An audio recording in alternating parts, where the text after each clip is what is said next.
Connect train keeps rolling. We are back live. Still got the place cleared out, and we've got a Connect game for you now. A little bit different than Rabbids, though. Not so much a family game. I think you're going to enjoy it. I got Dan Gallardo from Sega here. Dan, welcome to the show. Thank you. Pleasure to be here. Pleasure to have you guys here. We got David out here about to demo Rise of Nightmares. Now, this is a Connect game that is not part of the E for Everyone crowd. Absolutely not. Absolutely not. So, with all the titles that are out there, you're kind of used to the E, the teens, the dancing, the petting animals and stuff. Sure, all well and good. Yeah, all well and good. Absolutely, absolutely. Totally on the opposite end of the spectrum. Okay, so we're going dark, we're going intense, we're going violent, and we're starting it off right now. Yeah, absolutely. And so set it up for us. Where are we at? Who are we? What's the deal? Okay, so background is the character you're playing is as Josh, and you're on vacation in Eastern Europe. Your wife gets kidnapped, and so now you find yourself in this hellish environment trying to save her. So you come across a bunch of undead enemies, trying to find your wife, going across other enemy bosses, mad scientists, kind of a whole spectrum of ugly, gore, and horror stuff. So if you love that, right up your alley. Worst vacation destination ever. Absolutely, not on your travel network for sure. All right. So we saw a horrible spiky death right there. Yes. We have another flavor. Yay, electrocution. Always good. You guys aren't messing around. No, we kind of get out the gate with some good stuff. So, in the demo, actually, it just kind of truncates a little bit of the environment, but it kind of does a good job of showing you what kind of weapons you pick up, the torture sequences, the enemies that you fight, the undead, things like that. But at the same respect, it also allows you to see what kind of motions and movements that you do with Connect. Okay, so far we've seen you're controlling your character's movement by sort of stepping forward. Yeah. Those helpful silhouettes are showing us, how to do it. Yeah. And just picked up an iron pipe, which, you're going to be kind of, if someone's coming at you, shambling, total open body cavity. Yes. You might want to have an iron pipe. You might want to have an iron pipe. Yeah, absolutely, absolutely. So here he's just blocking his attacks and then using just swinging motions like you would normally use a pipe. Like everyone, every day. Like all the pipe beatings you do. Exactly. So so you can go ahead and use that to kill your enemies. And here he is again, moving forward with his left foot in front of him. And then so there's different ways. You'll see a little bit later that you just don't always have to put your foot forward. It's not a game that's on rails, but if you choose to do so, you can do that as well. But we'll get to that in a bit. Oh, you can sort of set it to just guide you through? Yeah, absolutely, yeah. And it's within game, so you don't have to get out of the menu system. Okay. It's something just kind of leads you a little bit. But the kind of step back on that is that you won't have a chance to kind of look through environments, look through rooms, kind of explore a little bit. So here he is killing some more enemies with the pipe, which is great. Yeah, and that was not just like your average decaying, rotted, gutted corpse. Yeah. That dude had like some weird stuff on his arm. Yeah, absolutely. So the mad scientist, because he's kidnapped your wife, he's trying to bring back. Yeah. He doesn't like big barf. I don't.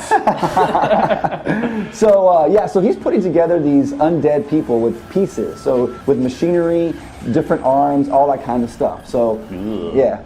So now, okay, that makes me think. For right now, So what's happening here? Okay, so here's that. What I was telling you a little bit earlier is just the auto walk system. So it kind of guides you. So this way you don't have to put your foot forward. You can just raise up your arm, and it kind of guides you through that. Okay. So he's picked up some brass knuckles, another thing to have on a normal afternoon walk. I feel like I would stick with the lead pipe, though. You get a little bit of distance, but hey, you take what you can get. Yeah, absolutely. And it looks like you actually dropped the red. Oh, yikes! Yeah. Drop the lead pipe back there. So you just have one weapon at a time. Yeah, pretty much. Sometimes you can have two. Just depends on what kind of weapons you have. Okay. But generally, you kind of have one weapon at your disposal.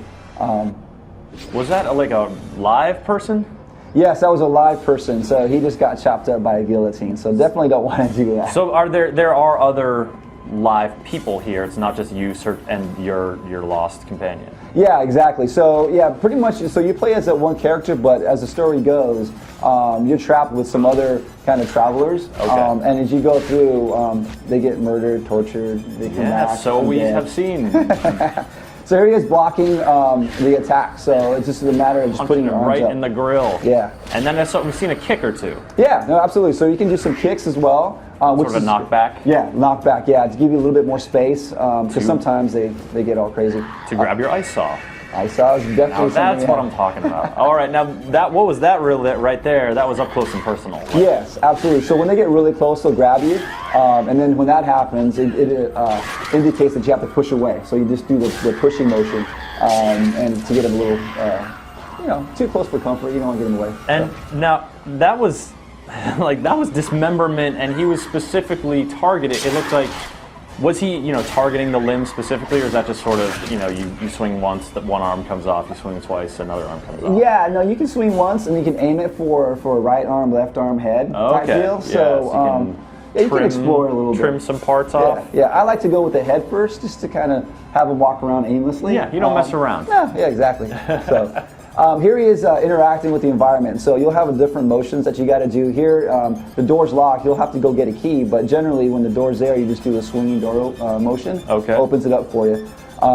Yeah. So what are some of the other contextual motions? The Kinect obviously allows you to do a pretty broad range of stuff, and we've seen attacking and kicking and walking forward and pushing doors. What kind of other stuff do you get into here? Okay, so right here is another variety of weapons that you can pick up. So these are the test tubes, and you just throw a throwing motion, so you can toss that at your enemies as well.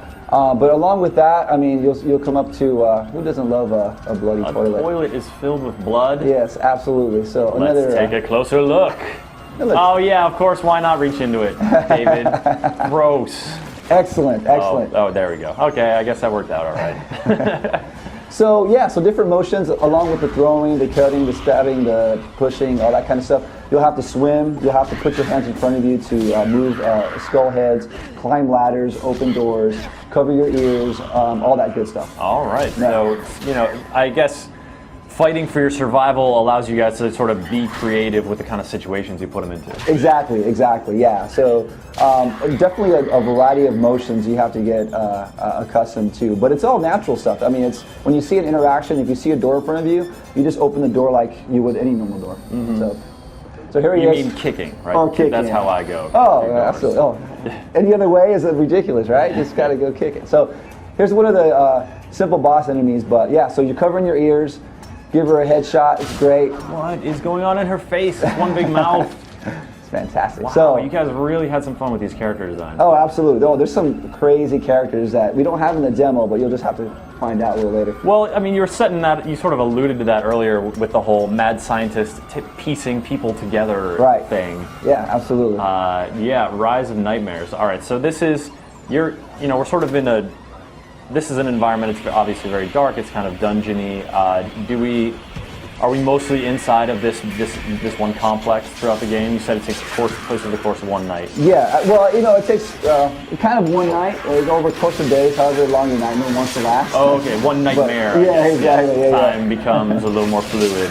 Exactly. So, you have courtyards, you have inside the building and stuff. So just kind of imagine yourself in kind of like a hostile environment, and you're trying to get out, but you have things vomiting on you. So. Well, you have a chainsaw, so yeah. That is super effective. Absolutely. So, yeah, and then you'll have all these little traps as you go along. Here you got these spinning blades and stuff. Yes. Some environments you'll have spikes that come up from the ground, but you can actually use those to your advantage by kicking these enemies into them, and it kind of stabs them a little bit. But definitely want to avoid those when you can. This room is full of we've seen giant tongs, shock knuckles, hatchet. Are you just sort of putting these in the demo to just give people a taste here of what's available? Absolutely, yeah. So you kind of want to show the variety of weapons that you have. Yeah. So this is a great way so the consumer and the players can experience all the different weapons that we have. All right, what's your favorite? I like the shock knuckles. Shock knuckles? Can we see those, David? Yeah. I mean, the chainsaw is great. I mean, I love it, but a lot of people have chainsaws. Chainsaw's kind of straightforward. Exactly. So, yeah, one zap. Oh, that means It's unique. Yeah, absolutely. So, these undead like a little shock or two. So, give it to them a little bit. Oh, undead chambermaid. What kind of place is this? Yes, absolutely. So you guys been showing this off here at Comic-Con. You have the Sega Arcade just around the way. Yes. If folks are here, they can stop by and play it? Absolutely, absolutely. It's open to the public, so it's on 345 6th Avenue, just right by Comic-Con. We also have it in the Microsoft booth downstairs in the Hard Rock in the Edge Lounge. Okay. Yeah, so get your blood on. How they've been enjoying it? Oh, absolutely. Oh, people love it. Yeah. Oh, yeah. I mean, it's different. I mean, it's just not your ET rated game. It's something for well, I don't want to say something for everyone. Yeah, not but- everyone. Yeah, exactly. For the mature audiences, Something absolutely. for folks looking for something a little more dark, looking to, really let their imaginations in their living room run wild with the murder Yeah. simulator. Murder, Rise of Nightmares. Rise of Nightmares. All right, so it's for the Kinect. When is this game coming out? September 6th. September 6th. You It's guys got right the around hard corner. date. Yep. Just about a month and a half away. Yep, right around the corner. Well, very cool. Thank you for coming by and showing it off. Absolutely. Much appreciated. Thank you for having me. Appreciate Hope it. the rest of the Comic-Con goes well for you, I and will, yeah. you don't gross too many people out, or maybe you do. I guess that's your goal. Yeah, that's the goal. It's Yeah, a positive yeah, thing. absolutely, absolutely.